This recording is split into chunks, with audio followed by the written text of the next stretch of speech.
In this video, I'm going to be merging our project punch list with our home design inspiration, our rough plans for our 1890s home renovation. Hi, I'm Katelyn. If you're new here, I am renovating an 1890s home with my husband and our 2 kids. And if you love restoring old homes and just like taking on a project, that is what we're doing here. So we have 3 phases: our prep phase, reconstruction phase, and our finishing phase. Our timeline is about 4 months to have one of the floors ready for us to move into.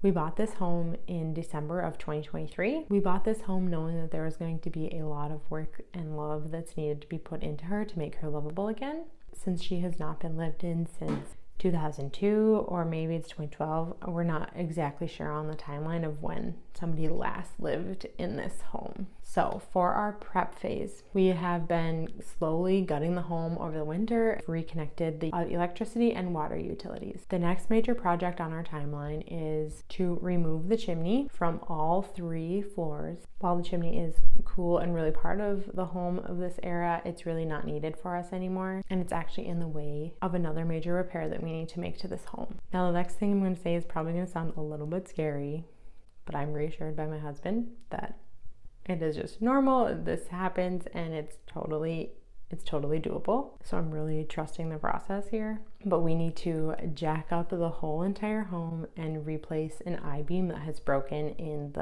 on the first floor. So our center I-beam just kind of sunk in, and we just need to jack up the house, replace the I-beam, and then we should all be good to go once again. Once the first floor is finished being gutted, we've removed the chimney and we have replaced the I-beam. That's when we can move on to phase 2, which is the reconstruction phase. So this is the phase where we start rebuilding the home. So we're going to rewire the whole home because it still has plumb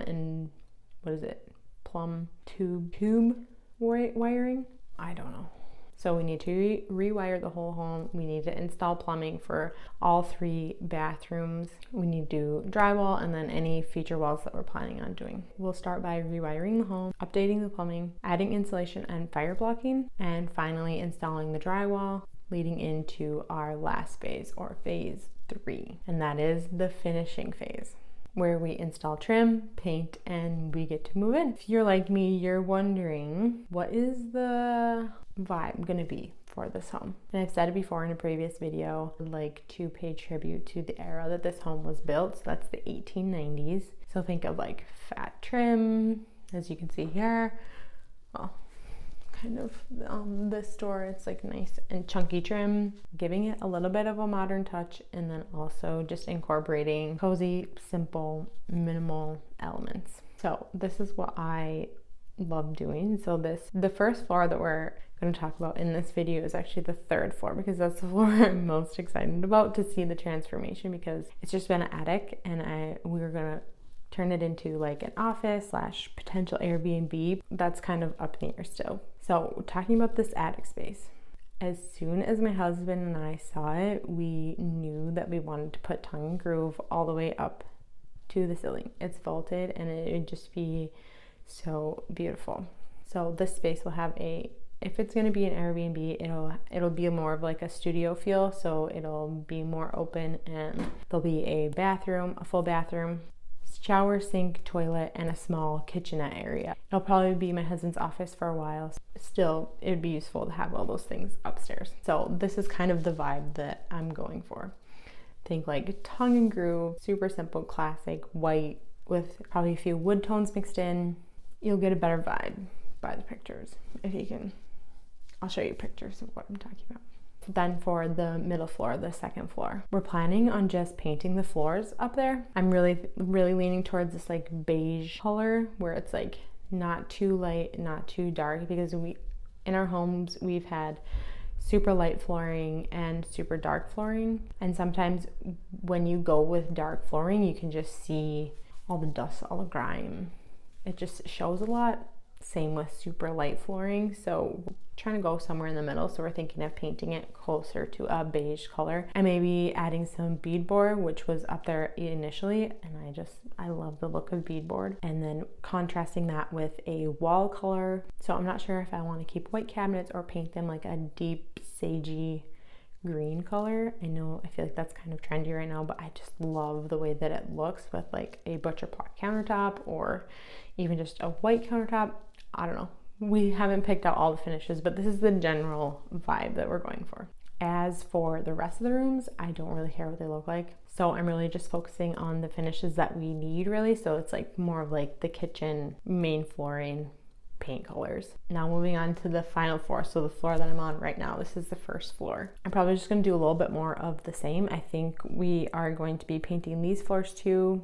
Don't quote me on that. Not quite sure. Still need to talk to my husband about a few things because he kind of has a vision in his head and it's usually similar to mine, but just kind of melding those two ideas, our two brains together to see if we're on the same page or not. I think I'll do like a follow-up video of what I'm gonna do for the bathrooms because that's something that really, I don't know, picking tile feels kind of intimidating to me. So if you have any bathroom type tips and how you would go about selecting tile, let me know in the comments because that is something that I'm very intimidated about, which I just said, but I really don't know where to begin there.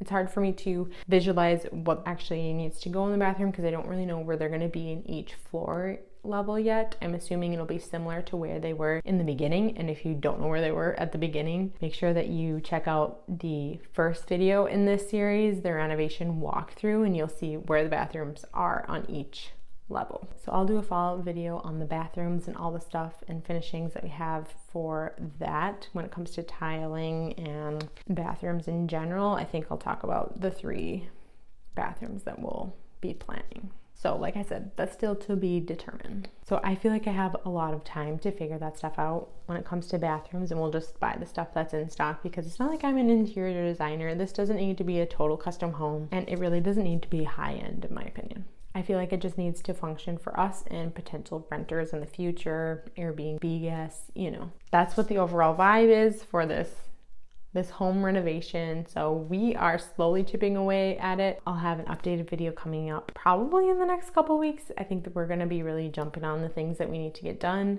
We'll be gutting some more. We'll be removing the chimney. And then I don't think what we have left in our prep phase will actually take as long as I'm thinking it will. But you never know. Surprises come. We'll see what this renovation brings. I would love for you to follow along, hit that subscribe button, and I will see you in our next video. Thank you so much for watching.